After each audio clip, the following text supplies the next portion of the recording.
Come on, Jenny.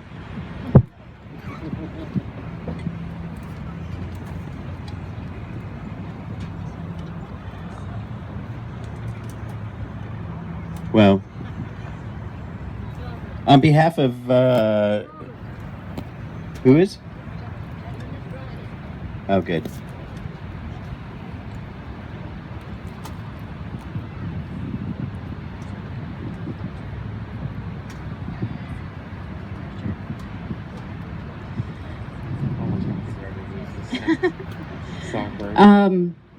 I hate speaking on a microphone, but here goes. My brother and I fought a lot when we were kids. We were very competitive. When we lived in North Hollywood, we would come home from school and make a giant tub of popcorn, and then we would race each other to make sure the other one didn't get more than us. It was like 30 seconds. We almost choked a couple times, but I always won. That's why I don't like popcorn. And that's why Ben does not like popcorn. Anyway, this is just gutted our family, and I still can't believe it happened.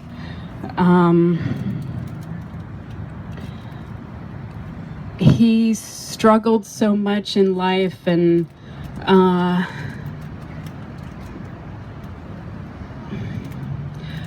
it was hard to watch sometimes because you felt like he had so much potential but never found the right route or right thing for him. And I feel like he finally found it with KT and his girls. And it's just really unfair. I was there for the last week and a half of his life, and I don't know if all of you know this, but he was supposed to be intubated so that his lungs could heal, and then extubated, which means like the tubes are coming out. 5 days later, go home and wait for the next round of chemo, which obviously didn't happen. So it just pulled the rug out of all of our lives, and it's been really hard, but we appreciate that everyone is here honoring his memory. So thank you, and squeeze your loved ones tonight and every night, and make sure they know you love them.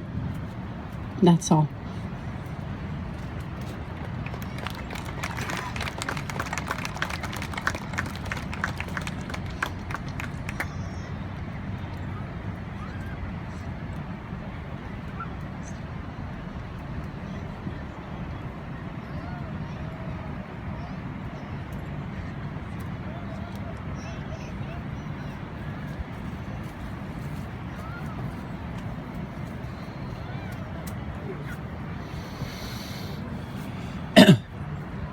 John Sterling, you want to say something?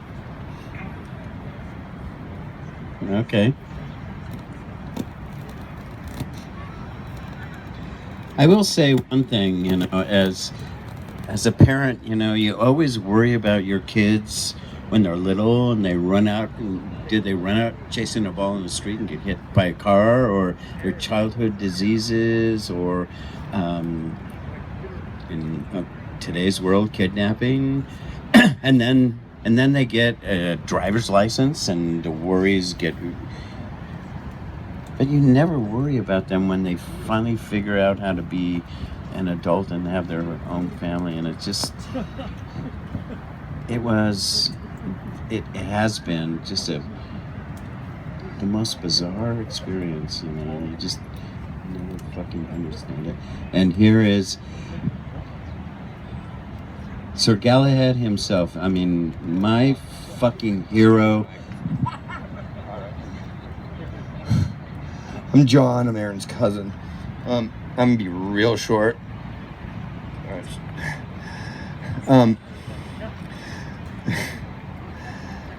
Anyway, so I had the privilege the last couple of years to live in Vegas with Aaron, and of course we'd see each other a lot, so family gatherings and stuff before that, but we hadn't been able to spend a lot of time together like we had recently. And well, first, I guess, we used to go to a lot of baseball games together. We go to UNLV games, not as many as we liked because he had this thing called a family that kept him tied to home. But his ability to, we'd go to a game, oh, it's 3:30. He'd say, hey, meet me at, hang on, Fred's Casino has 25-cent beer between 3 and 3:15. It didn't matter. He could tell you where to go in the city to have the best time, the best meal, whatever it was. And I will tell you that in the last couple of years, he was a profoundly happy man. A beautiful wife that he loved to death, and obviously Etta. And the last thing that I'll say is that I have daughters, and all we can do in this family apparently is make girls, which is not a bad thing. And he was, I'll tell you, the nicest compliment that anyone can ever give me is that you're a good dad. And I can't, I mean, you're a good dad does not cover Aaron. He was an incredible father with that little girl. And again, he was just joy and a light. And that's all. Well said. Anybody else? Otherwise, let's get drunk.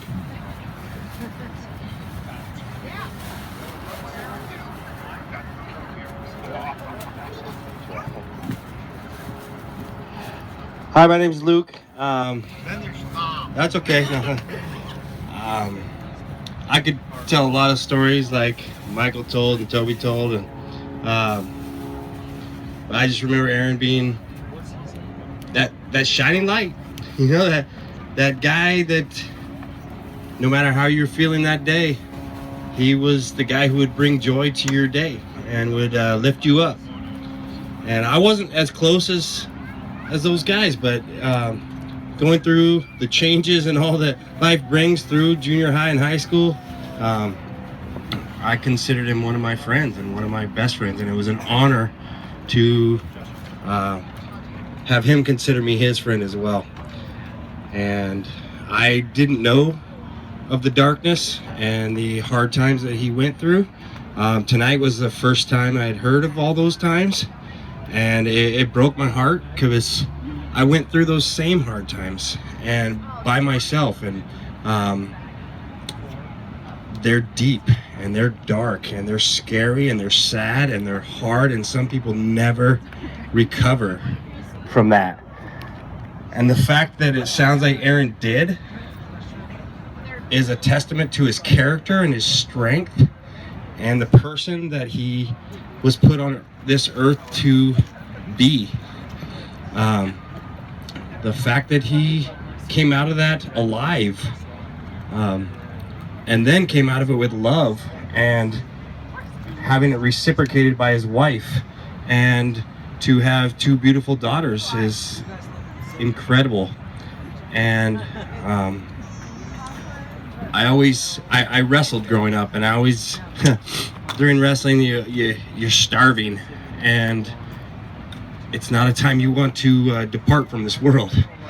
And in that darkness, and now having found the light that it sounds like Aaron found with his wife and his daughters, I have two daughters myself. And in that darkness, I wanted to disappear. I wanted to be gone. And maybe he did, and maybe he didn't. But to have found the light first, I hope and I pray that we can find solace in that, and knowing that it's not fair to the rest of us. It's not fair to the ones left behind, his parents, the people raised him, his children, his wife. It's not fair at all. But the fact that he passed happy is, I'm gonna have to hang on to that and pray that the rest of us do too. So thank you for letting me be a part of this and being a part of Aaron's life. And yeah, love you all. Thank you, brother.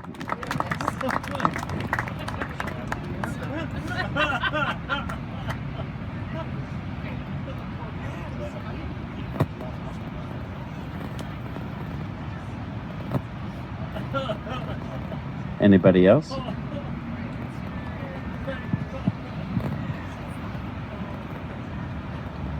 Okay. Well, you know, I just never fucking wanted to come to this moment where we say goodbye to Aaron. I never fucking wanted ever.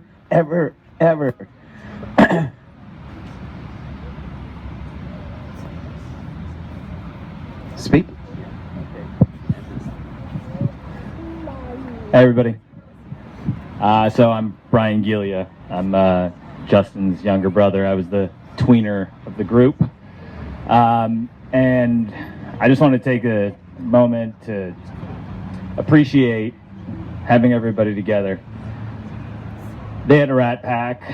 I wanted, much like Ben, to run with the crew. I ended up being the guy that they just beat up on. And I'm better for it. You know, it's unfair. It's tragic. But at this point, all we can do is be together. I remember texting with Ben on that Friday night. And my brother showed me the text that Aaron was sharing with him as he was going through it. And, you know, he really revealed he was true to himself the whole way. He was funny about it. His text says, "Justin, I've got cancer. It's a bummer, but I'm going to beat it, and I'm not going to be an asshole about it like Lance Armstrong." That's true. That is true. That is true. And that was Aaron. And we love him. So at this point, let's all just be together and love him together. Thank you, my man. Okay. The ocean is to our right.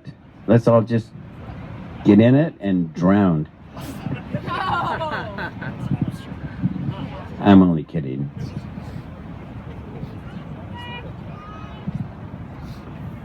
But really, from the Cassins, from the Nicolaides, from the Devereaux, from the Thompsons, you know, we, and the Sabianis, of course, especially from Nina, we thank you so much, and from the Hodges as well. Yeah, I mean, Jesus Christ, California marriages are so... Anyway, from